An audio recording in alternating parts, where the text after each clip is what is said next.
በሩሲያ ዩክሬን ጦርነት ሳቢያ በምዕራባውያኑ ማዕቀቦች የዘነቡባት ሩሲያ በአፍሪካ ሀገራት ያላትን ተሳትፎ እያሳደገች ትገኛለች። በሩሲያ አፍሪካ ጉባኤም 48 የአፍሪካ ሀገራት መገኘታቸው ይታወሳል። በተለይም በምዕራብ አፍሪካ የሳህል ቀጠና ወታደራዊ መፈንቅለ መንግስት ያደረጉትና የፈረንሳይን ተጽዕኖ የገፉት ሶስቱ ሀገራት ማሊ፣ ቡርኪና ፋሶና ኒጀር ጋር ያላት ወዳጅነት እየጠበቀ ነው። ኑክሌር ከጦር መሳሪያነት ባሻገር ለኃይል ሕክምና፣ ግብርናና ሌሎች ዘርፎች የሚያገለግል እንደመሆኑ መጠንም ሞስኮ በኑክሌር ፕሮጀክቶች ተሳትፏ በዓለም አቀፍ ደረጃ ትታወቃለች። አሁን ደግሞ ወታደራዊ መፈንቅለ መንግስት አድርጋ በኢብራሂም ትራኦሬ እየተመራች ካለችው ከቡርኪና ፋሶ ጋር የኑክሌር ኃይል ስምምነትን አድርጋለች። ትራኦሬ ከሳምንት በፊት ከፑቲን ጋር መምከራቸው የሚታወስ ሲሆን የሀገራቱ ወዳጅነት እየጠነከረ መሆኑ ተመላክቷል። የአሁኑ የሀገራቱ ይፋዊ ስምምነትም ሰላማዊ የኑክሌር ኃይል ትብብርን የሚመለከት ሲሆን የኑክሌር ማበልጸግ ቴክኖሎጂዎች ትብብርንና ባለሙያዎችን ለምዕራባዊ አፍሪካ ሀገሯ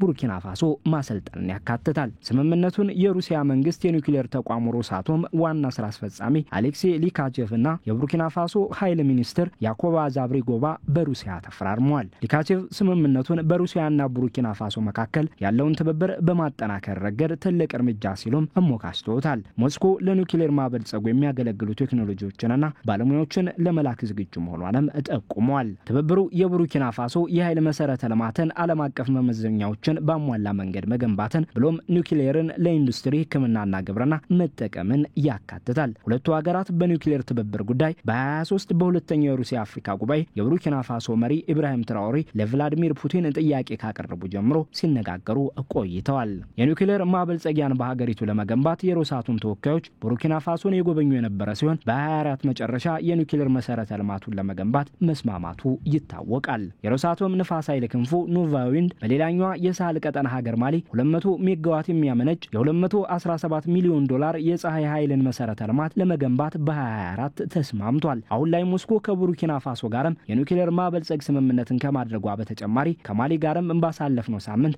መሰል ስምምነትን አድርጋለች። ሞስኮ የኑክሌር ኃይልን በአፍሪካ ያላትን ተሳትፎ ለማሳደግ እየተጠቀመች ነው ሲሉ ተንታኞች ገልጻሉ። መረጃዎች እንደሚያመላክቱት እስካሁንም ኢትዮጵያን ጨምሮ ከ20 የአፍሪካ ሀገራት ጋር የኑክሌር ኃይል ፕሮጀክቶች ስምምነትን አድርጋለች። ኒጀርን ጨምሮ ሌሎች የአፍሪካ ሀገራትም የሞስኮን የኑክሌር ትብብር ይሻሉ። ኢንተርኒውስ ቀድሞ የሩሲያ የኑክሌር ባለሙያ የነበሩትን ድሚትሪ ጎርጃኮቭን ጠቅሶ እንዳለው እነዚህ ስምምነቶች የኑክሌር ፕሮጀክቶች ሰፊ በመሆናቸውና የረጅም ጊዜ ቁርጠኝነት የሚፈልጉ በመሆናቸው ለሩሲያ ጂኦፖለቲካዊ ጠቀሜታቸው የጎላ ነው ብሏል። የቢዝነስ ጉዳይ ብቻ ሳይሆንም የፖለቲካዊ ተጽዕኖ መሳሪያዎችም ናቸው። ከአሜሪካ፣ ቻይና፣ ደቡብ ኮሪያ፣ ካናዳና ፈረንሳይ በበለጠም ለአፍሪካ የኑክሌር ቴክኖሎጂን በማቅረብ ሩሲያ ቀዳሚ ናት። የኑክሌር ኃይል ተቋሟ ሮሳቶምም ዓለም አቀፍ ፕሮጀክቶችን በማጠናቀቅ ጥሩ ስም አለው። እንደ ዓለም አቀፉ የኑክሌር ማህበሩ WNA መረጃ በአሁኑ ጊዜ ግብጽ፣ ህንድ፣ ኢራንና ቱርክን ጨምሮ በ7 ሀገራት 26 ፕሮጀክቶችን በመገንባትም ላይ ነው። በአፍሪካ የሞስኮ ትልቁ የኑክሌር ፕሮጀክት የግብጹ